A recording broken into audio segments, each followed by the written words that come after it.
Hello hello, ഇത് നേത്രയുടെ വീടല്ലേ? അതെ, ഞാൻ നേത്രയുടെ ക്ലാസ് ടീച്ചറാണേ. നാളെ തൊട്ട് ഓൺലൈൻ ക്ലാസ് തുടങ്ങുവാണെന്ന് നിങ്ങൾ അറിഞ്ഞാണല്ലോ. അപ്പോൾ നിങ്ങളുടെ നമ്പറിലേക്ക് ഞാൻ എൻ്റെ ലിങ്ക് അയച്ചേക്കും.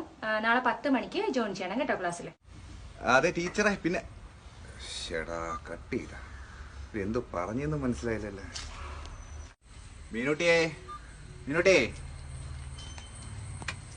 മോളെ, ക്ലാസ് ടീച്ചർ വിളിച്ചു എന്നിട്ട് പറഞ്ഞേ ഓൺലൈൻ എന്തോ ക്ലാസ് തുടങ്ങും, അതാണ്ട് ഈ ഫോണിലോട്ട് അതിന്റെ എന്തൊരു അയച്ചു തരാം. നമ്മള് നോക്കിയത് ഈ ഫോണിലൊന്നും പറ്റൂല, അപ്പത്തെ അങ്കിളിന്റെ വീട്ടിലെ വലിയ ഫോണിലേ പറ്റൂ.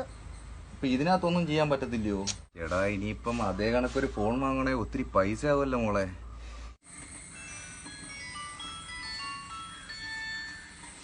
ടീച്ചറാണല്ലോ വിളിക്കുന്നത്, എന്തോ പറയും. ഹലോ, നിങ്ങളൊക്കെ ഉത്തരവാദിത്തമുള്ളൊരു പേരൻസ് ആണോ? എന്താ കൊച്ചിന് ഓൺലൈൻ ക്ലാസ് അറ്റൻഡ് ചെയ്യാത്തത്? ടീച്ചറെ ഞാനൊരു കൂലിപ്പണിക്കാരനാ ടീച്ചറെ. എനിക്ക് അന്നന്ന് കിട്ടുന്ന പൈസ വെച്ചാ കുടുംബം തന്നെ പോകുന്നത്. ഇപ്പൊ ലോക്ക്ഡൌൺ കാരണം 4 മാസമായി പണിയും ഇല്ല, പൈസയില്ല. ഇപ്പൊ പെട്ടെന്നൊന്നൊരു ഫോൺ തന്നെ വാങ്ങണം, ക്ലാസ് അതിൽ നടത്തുവാന്നൊക്കെ പറയുമ്പോൾ തന്നെ നമുക്ക് ബുദ്ധിമുട്ടാണ് ടീച്ചറെ. അതൊന്ന് മനസ്സിലാക്കണം. നിങ്ങളിങ്ങനെ ഓരോ കാര്യങ്ങൾ പറഞ്ഞാൽ എങ്ങനെയാ? കൊച്ചിന്റെ പഠിപ്പിന്റെ കാര്യമല്ലേ? ഒരു 2 ദിവസത്തിനകത്ത് ഞാൻ ഇപ്പൊ ആരുടെ അടുത്ത് തെണ്ടിയിട്ടായാലും കടം വാങ്ങിയിട്ടായാലും ഞാൻ ഒരു ഫോൺ വാങ്ങും.